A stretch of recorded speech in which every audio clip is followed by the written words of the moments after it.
Every great spiritual awakening, every divine revelation throughout history didn't happen in a crowd. It happened in moments of solitude. Moses on the mountain, Jesus in the desert, Buddha under the Bodhi tree. They all found their greatest spiritual strength when they embraced being alone. But this isn't about religion. It's about connection. Connection to that still, small voice inside you that knows your true worth. Connection to that power that's bigger than any challenge you faced. Connection to the divine spark that's been within you all along, waiting for you to notice it. When you start seeing your alone time as spiritual time, everything shifts. That empty apartment becomes a sanctuary. That quiet morning becomes a cathedral. That solo walk becomes a pilgrimage. Every moment alone becomes an opportunity to build your spiritual muscles, to strengthen your divine connection. Let me share something powerful with you. There's a difference between being lonely and being alone. Loneliness is a feeling of disconnection, but solitude is where you find your deepest connection. It's where you discover that you're never really alone because you're connected to something greater than yourself. I remember working with Michael, a successful executive who had everything on paper: the corner office, the luxury car, the expensive suits, but he felt empty inside. I'm surrounded by people all day, he told me, but I feel more alone than ever. What Michael discovered was that his spiritual emptiness couldn't be filled by external success.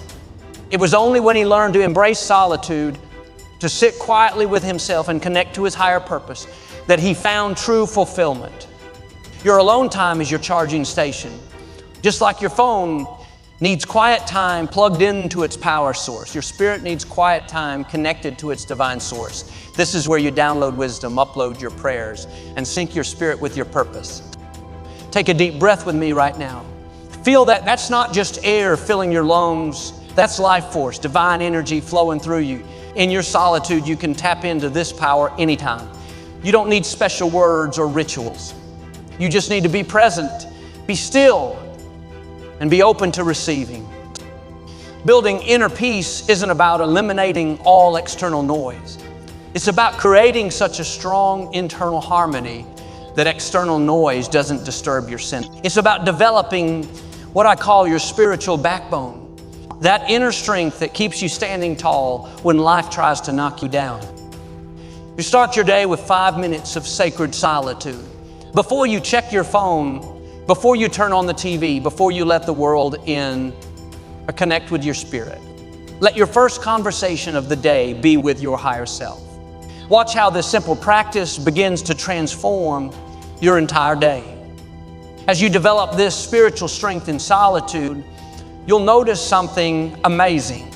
Your self-awareness grows exponentially. You start to recognize the difference between your true self and the self you created for others. You begin to hear your authentic voice above the noise of society's expectations. This heightened self-awareness becomes your superpower.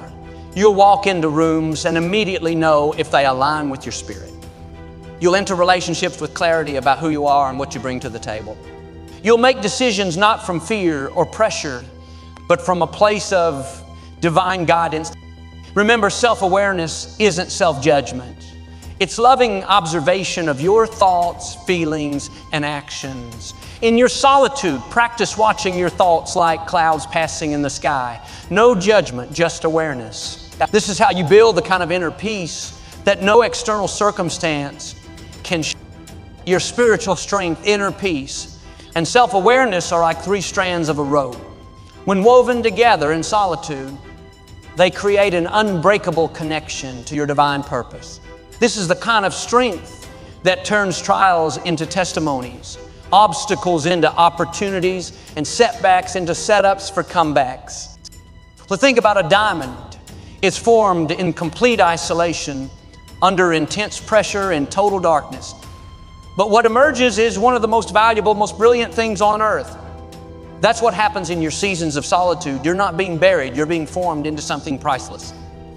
As we move forward, I want you to start seeing your alone time differently. Don't rush to fill it with noise. Don't run from the silence. Embrace it. Explore it. Allow it to become your pathway to power, your bridge to brilliance. Because when you truly embrace your own company, when you develop this divine connection in solitude, something miraculous happens. You begin to understand that you were never meant to just survive alone. You were meant to thrive alone. You were created to shine so brightly in your solitude that others would be drawn to the light within you. And as we continue this journey together, we're going to discover how this divine connection you've built in solitude becomes the foundation for a season of unprecedented personal growth. A season where every moment alone becomes a moment of transformation, where your solitude becomes your stepping stone to significance. Are you ready to dive deeper into this season of personal growth? Are you prepared to see how your spiritual strength, inner peace, and self-awareness can catapult you into your destiny? Because that's exactly where we're heading next on, into the season where your solitude becomes your springboard to success. Now that you discovered that divine connection within your solitude, let's talk about something extraordinary, the season of growth that's already blooming in your life. Right now, in this very moment, you're standing at the edge of your greatest transformation. How many of you have ever looked at a seed and seen a forest? That's exactly what your season of solitude is.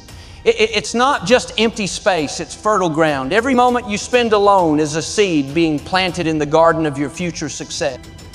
You see, there's a rhythm to personal growth, just like there's a rhythm to nature. And just as every mighty oak must first grow alone, pushing through the soil in solitude, your greatest strengths are developing in these moments when it's just you facing yourself, choosing to grow. Think about a butterfly in its cocoon. Nobody's there to witness the transformation. Nobody's there to encourage the process. It's completely alone during its most crucial period of growth. That's not a coincidence. That's a divine blow. I want to share something powerful with you about strength. Real strength isn't about never falling. It's about rising every single time you fall, especially when no one's there to help you up. That's what solitude teaches you. When you're alone, you develop what I call your spiritual muscles, those inner resources that carry you through life's challenges. Remember David, before he faced Goliath, he spent years alone in the fields, tending sheep, practicing with his sling, writing psalms. Those weren't empty years. They were preparation years. Your solitude isn't punishment. Let me tell you about Jennifer, a single mother who lost her job during the economic downturn. She had two choices: break down or break through. She chose to use her alone time after putting her kids to bed to build an online business. My solitude became my study hall. She told me today she employs 15 people and helps other single parents find financial freedom. You see, success stories aren't written in the spotlight. They're written in solitude. They're written in those quiet moments when you choose to work on yourself instead of worrying about yourself. They're written when you decide to turn your alone time into growth time. Every successful person you admire had to first succeed in solitude. They had to learn to trust their own judgment, believe in their own vision, and push through their own doubts. That's what you're doing right now.